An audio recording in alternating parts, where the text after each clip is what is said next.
Yo cher Phoenix, j'espère que tu vas bien, que tu es en pleine forme et que tu pètes le feu. Je te souhaite la bienvenue dans cette nouvelle vidéo dont tu as choisi le sujet grâce au sondage de la dernière vidéo, qui est donc les stratégies anti-manipulation. Mais avant toute chose et pour commencer, laisse-moi une fois de plus te remercier pour ton engagement dans le sondage précédent qui t'a permis de choisir le sujet de la vidéo que nous traitons ensemble du coup aujourd'hui. Et pour toujours les commentaires, pour les interactions, que ce soit par mail, par Messenger, par Instagram, pour ta présence absolument partout, de plus en plus grande, de plus en plus forte, de plus en plus bienveillante, de plus en plus puissante. Et voilà, merci du fond du cœur de participer à tout ça et de permettre à mon travail d'atteindre de plus en plus de personnes qui se remettent de plus en plus en question. Et ensemble, on met en place en fait un mouvement de personnes qui se remettent en question, qui se posent les bonnes questions pour avancer dans un monde qu'ils choisissent, dans un monde qui est bienveillant, dans un monde qui est sain pour eux-mêmes et pour toutes celles et ceux qui les entourent. Stratégie donc anti-manipulation. Alors, ce que je te propose dans cette vidéo, ça va pas être des techniques pour déstabiliser un manipulateur lorsque l'on est dans une interaction directe. Mon but aujourd'hui, c'est d'entrer dans quelque chose de beaucoup plus profond et donc forcément sur un travail sur toi que tu peux faire, que tu peux entamer peut-être seul, mais qu'il est très bon, je te le dis tout de suite, de faire en étant accompagné. Parce qu'il y a des choses qu'on va aller chercher que parfois on est incapable de voir parce qu'on est dans des mécanismes tellement automatiques que certaines visions du monde ne nous atteignent même pas. Il y a des choses que les gens autour de nous nous répètent peut-être sans cesse depuis des années parfois et qu'on n'entend pas, qu'on ne conscientise pas parce que ça ne fait pas partie de notre carte du monde et parce qu'on a des schémas internes qui nous protègent de cette vision du monde pour conserver celle qui nous structure aujourd'hui et qu'on a peur de perdre. Donc le but aujourd'hui, ça va vraiment être de se confronter à ça. Et donc, si tu as envie que je fasse une vidéo sur des stratégies dans des interactions directes, n'hésite pas à me le dire peut-être via le prochain sondage, on verra bien. Attends la fin pour savoir ce que je te propose. Mais du coup, aujourd'hui, donc, place au travail donc de fond. En fait, c'est une grosse stratégie que j'ai proposée aujourd'hui qui se déroule en 4 étapes.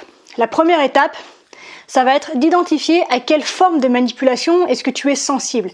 Est-ce que tu es sensible au chantage affectif? Est-ce que tu es sensible au chantage économique? Est-ce que tu es sensible à la au chantage pseudo-intellectuel? Est-ce que tu es sensible, je sais pas, à un pseudo-altruisme? Est-ce que tu es sensible à une pseudo-générosité? À quoi es-tu sensible?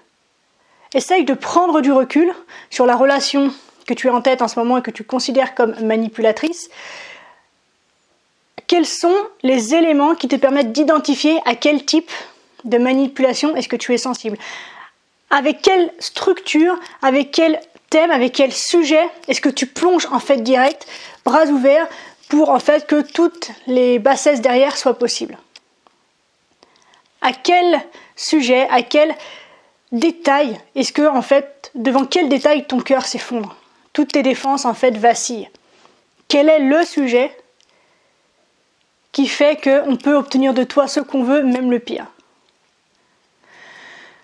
Une fois que tu as identifié ça, on glisse doucement sur la deuxième étape qui va être de vaincre ces peurs. Parce que toutes ces choses auxquelles tu es sensible, en fait, sont des représentations, sont des symboles en fait de ta peur. Peut-être que tu as peur d'être seul, peut-être que tu as peur d'être abandonné, peut-être que tu as peur d'être pauvre ou de manquer, peut-être que tu as peur de passer pour une imbécile, peut-être que tu as peur de ne pas être valorisé. C'est pour le côté plus altruiste, tu as besoin peut-être qu'on t'occupe de toi, qu'on te valorise, qu'on te responsabilise et en fait tu vis toutes ces choses à travers l'autre qui te manipule et qui prend toute la place dans ta vie, mais il y a une peur derrière tout ça qui ne demande qu'une chose, c'est à être prise en considération et surtout être travaillée et résolue. Quelle est ta peur? Quelle est ta peur la plus profonde? Ça peut être plein de choses, comme je t'ai dit, la peur de l'abandon, la peur de l'échec, la peur de la réussite, la peur du jugement, la peur du regard, la peur de la solitude, la peur de la trahison. Quelle est ta plus grande peur? Quelle est ta plus grande peur? Et trouve le moyen de la vaincre, cette peur. Trouve le moyen peut-être de t'y confronter une bonne fois pour toutes, mais de la comprendre, de l'apprivoiser et pour mieux te défendre face à elle. Et au-delà du fait de te défendre dans un premier temps, une fois que tu l'auras dépassé, tout ça sera derrière toi et plus aucun manipulateur ou aucune manipulatrice ne sera en capacité de te confondre comme ça dans des choses qui ne t'appartiennent pas, qui ne sont pas de ta responsabilité et qui pourtant, d'un seul coup, pèsent sur tes épaules. Quelle est ta plus grande peur? Au-dessus de quoi est-ce que tu as besoin de passer? Et si tu ne sais pas comment vaincre tes peurs, j'ai déjà fait plusieurs vidéos sur le sujet et je peux le réaborder si tu le veux. Je te mets ça quelque part dans le petit i qui devrait apparaître d'un côté, je ne sais jamais de quel côté c'est. Mais du coup, voilà. Première étape, à quelle forme de manipulation est-ce que tu es sensible? Deuxième étape, quelle est la peur qui se cache derrière cette sensibilité? Quelle peur est-ce que tu as besoin de travailler? Quelle peur est-ce que tu as besoin de dépasser?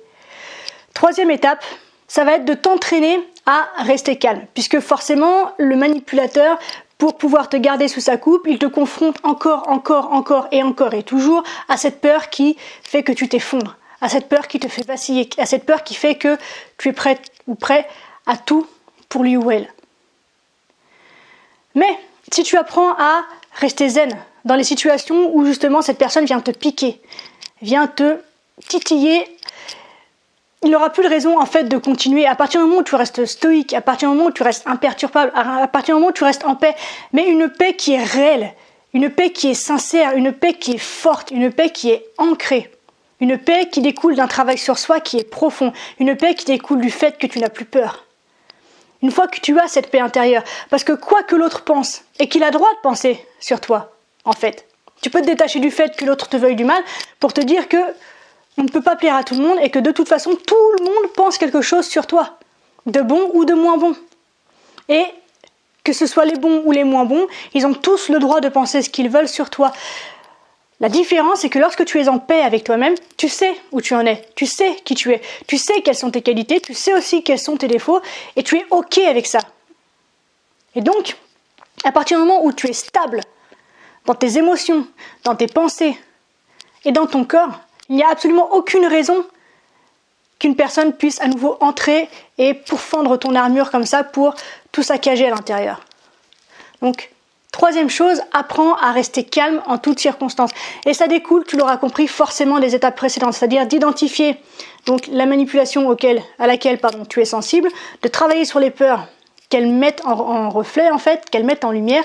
Et une fois que tu as travailler sur tout ce qui te fait du mal, sur tous ces petits boutons sur lesquels on peut appuyer pour te faire partir au quart du tour, une fois que tu as travaillé sur tout ça, t'es pas obligé de les avoir résolus totalement, c'est ça qui est beau en plus, mais à partir du moment où tu les as identifiés, à partir du moment où tu les as conscientisés, à partir du moment où tu les as acceptés, à partir du moment où tu les travailles au quotidien, je t'assure qu'il n'y a plus aucune raison qu'un manipulateur ou une manipulatrice fende ton armure pour foutre le bordel à l'intérieur. Et enfin, quatrième chose, c'est la distance. La distance, et s'il est impossible pour toi de la mettre en place sur le plan physique, c'est-à-dire de mettre de la distance physique entre vous deux, il y a une autre manière de faire qui peut être simplement de mettre une distance intellectuelle. Dans le sens où toi, comme tu es autonome, comme toi tu es bien dans tes pompes, la distance se met d'elle-même. Si par exemple, cette personne qui te manipule, qui est toxique pour toi, c'est un parent, avec qui tu es obligé de garder des contacts parce qu'il y a les frères, les sœurs qui vont avec, ou dans les réunions de famille, forcément tu es confronté au fait de les rencontrer. Si c'est un ami ou un ancien ami qui fait partie d'un groupe que régulièrement également vous vous retrouvez, il est là quand vous faites des soirées en groupe d'amis, bon, et ben tout ce que tu peux faire en fait avec ces gens-là, c'est de garder juste une relation qui est cordiale, qui est plate, qui certes est superficielle, qui n'est pas intéressante du tout, mais ça s'arrête là. Et surtout, tu n'acceptes rien de cette personne. Tu n'acceptes rien. Elle n'a rien à te donner, elle n'a rien à faire pour toi et surtout tu n'acceptes de rien lui donner non plus. Tu ne fais rien pour elle. Tu ne reçois pas, tu ne donnes pas. Vous restez dans une relation qui est cordiale. Il n'y a pas besoin que ce soit froid, il n'y a pas besoin que ce soit du passif-agressif. C'est juste une relation qui est plate, qui n'a aucun intérêt, qui n'a aucune saveur, qui est là parce qu'il faut qu'elle soit là, mais dans laquelle tu n'as pas besoin de t'investir en fait. Donc voilà, quand tu n'as pas la possibilité de mettre une distance physique entre vous deux, mets une distance relationnelle, mets une distance émotionnelle, mets une distance intellectuelle. Ça reste une relation qui est plate et n'oublie pas de ne jamais rien demander à cette personne parce qu'à partir du moment où cette personne considère que tu lui dois quelque chose, c'est foutu. Donc démerde-toi puisqu'on est capable. Maintenant, tu sais que tu as identifié toutes tes peurs, que tu sais les travailler, que tu sais où tu en es, que tu sais qui tu es, que tu t'aimes à travers ça, que tu travailles sur la bienveillance, sur l'image de soi, sur la confiance en soi, tu es autonome en fait dans tes émotions, dans ton rapport affectif, dans ton rapport culturel, dans ton rapport relationnel. Tu es autonome. Tu n'as pas besoin de cette personne spécifiquement pour te sentir bien. Toutes les autres personnes de ta famille et du groupe peuvent te nourrir dans tes relations, mais cette personne-là spécifiquement, elles n'ont plus aucun droit d'entrer dans ta vie de quelque manière que ce soit. Et ça, il faut que ce soit clair dans ta tête. Ok, donc voici les 4 étapes que je te propose de suivre pour éloigner au maximum les manipulateurs ou les manipulatrices qui peuvent polluer ton entourage proche. N'hésite pas à me dire en commentaire du coup ce que tu penses de tout ça, si toi tu as d'autres stratégies que tu as pu mettre en place pour te sortir de tout ça. N'hésite pas bref à le faire comme tu le fais si bien, à partager donc ton témoignage, tes expériences, tes stratégies, tes questions aussi, si tu as des questionnements sur ta situation. On a tous l'impression que notre situation est particulièrement spécifique et unique, donc on a toujours des interrogations, n'hésite pas à les mettre aussi pour qu'on puisse interagir tous ensemble. Si tu as aimé la vidéo, n'hésite pas à la liker et à la partager pour que d'autres puissent avoir connaissance de toutes ces stratégies pour pouvoir remettre de l'ordre en fait dans leur vie et dans leurs relations. On se retrouve la semaine prochaine dans la vidéo dont tu auras, toi, choisi le thème encore une fois.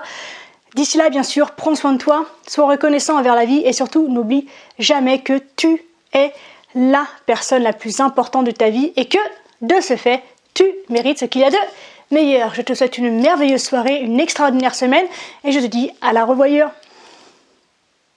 Si tu as envie d'aller plus loin et d'entrer plus en profondeur sur tous les sujets que je peux aborder sur YouTube, je te propose de t'inscrire dès maintenant à la lettre privée qui te permettra de recevoir chaque jour un mail que j'écris spécialement pour toi chaque matin et dans lequel je te donne des méthodes spécifiques, claires, concises et précises pour que tu puisses devenir ton propre coach et que tu puisses tracer toi-même ton propre chemin et suivre celui qui te convient.